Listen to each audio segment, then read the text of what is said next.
My name is Bernd and I made over $170,000 trading with FTMO, and in this video I want to show you how I made this amount of money. Exactly more than $170,000 in 5 months of trading with FTMO. Let's start with one of the most frequently asked questions. How many trades do you take? Well, I consider myself a set and forget and get a live trader, so on average I take maybe 1 trade per day maximum. And if we look at my statistics in the past 5 months trading with FTMO, I took overall 80 trades. So let's consider that a trading month has on average 20 trading days. Consequently, I traded so far 100 days with FTMO. If we divide the 100 days by the 80 trades I took, we can see that I don't take trades every single day. In fact, I only took 4 trades per week based on my official FTMO statistics. But let's dive into the charts now, because I want to show you the best trade I took so far. In fact, on this trade that I took last month, I made over $66,000. Let me show you this trade in detail and also explain my strategy that includes a 2-step mechanical process and combines the best of both worlds: objective fundamental analysis and supply and demand technical analysis. So let's jump into the charts. Now, let's talk about the NASDAQ trade, all right, that I took on my FTMO account I entered this trade on the 6th of January and I closed it on the 12th of January and I made $66,000 on that trade. So for me, now we do the analysis together. So for me, this is always a 2-step process, starting with our setup tools to see whether I want to be on the NASDAQ here in particular, whether I want to be bullish, bearish, or stay neutral. So for that, I look here at 3 of our proprietary indicators that we developed in-house, and we go through that now one by one, starting here on the NASDAQ daily chart. So let me make this full screen. So what I'm also doing here is I'm simulating. So I removed all the future candles. I removed that today is the 5th of January. And remember, I entered the trade on the 6th of January. So what you see down here is our Campus valuation tool that we use to basically see whether we are undervalued or overvalued on the equity indices here, in particular on the NASDAQ, versus the treasury bonds. Very important. We use in our valuation model, we use the treasury bonds. And here on the NASDAQ on a daily chart, you see the valuation tool. Once it's down here, it's undervalued. And once it's up here, it's overvalued.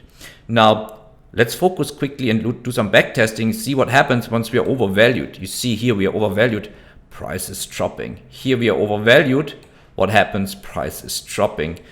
Once we are here, you see it's overvalued. It takes a little bit of time, but price is dropping.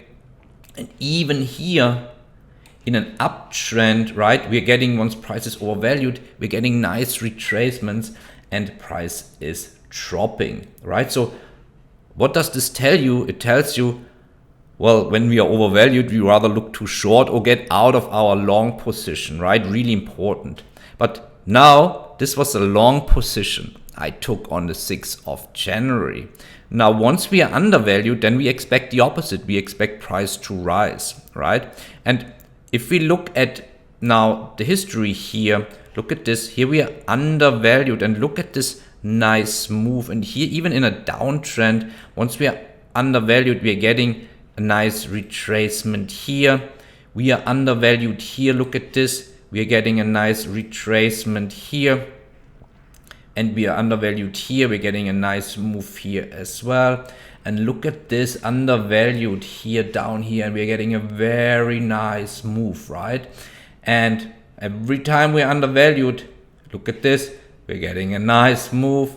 And here as well, undervalued, we're getting a nice move. And of course here as well, we're undervalued and we're getting a nice move. So undervaluation, overvaluation, very important versus the treasury bonds, very important for here the equity indices, for the NASDAQ here as well, right? Now, and this is the 5th, right? 1 day later, I took that trade. So we are undervalued. So for me already, okay, my alarm bells go on. I want to go long here based on valuation, but I still have 2 more indicators to look at, right? Now let me minimize that chart. Let me go now here to full screen, our seasonal forecasting tool. So it's not that's why I'm not a fan of saying it's an indicator, because indicators are lagging, right? That's the problem. But our tools, they tell you more about the future, and it gives you here now, right? Imagine today is the 5th of January. That's the last candle here. And it gives us here a forecast to the future, right? That's why rather we say forecasting tool versus indicators, right? It tells us something about what's happening in the future. Now, you see from tomorrow, you see here, it should make a low and then we should go higher, right? This is really important because now, I make it a little bit bigger for you to see that.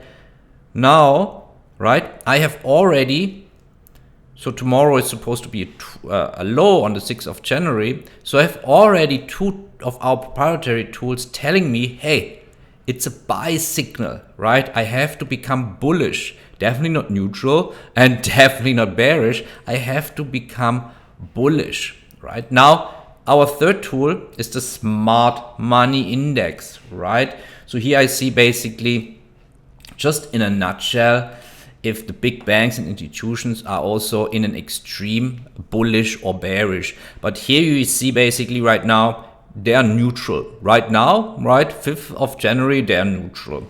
So I have basically 2 out of 3 of our tools flashing green, so telling me to be bullish. And that's for me, in terms of my set of rules, that's enough. That's perfect, right? I'm now bullish. 2 out of the 3 tools are bullish, so I'm getting bullish. So I want to buy. Now, if I look at the NASDAQ, and then now I show you how I timed that tool, right? So I timed that market. Now on that day, on the 6th, right? This is now the 6th, 60-minute chart. I bought basically this 60-minute because I was so bullish because of our setup tools. Now this is step 2, right? Step 2 is now I time the market. I place my entry, my stop loss and my target, my set process. And I time it with supply and demand in this case, right? 2 step. First step, bullish, bearish, neutral. Second step, I time the market with supply and demand. So what I did, and this was, I think this was non-farm payroll, if I'm not mistaken, on that day. And I couldn't care less about the news. We will cover this in another video. But I wanted to buy. So I waited for this demand zone to be created. It was a nice drop base rally. And then I bought once price came back into the demand zone. As you see, it went deep into the demand zone. I took a little bit heat. My stop was below here, obviously well protected.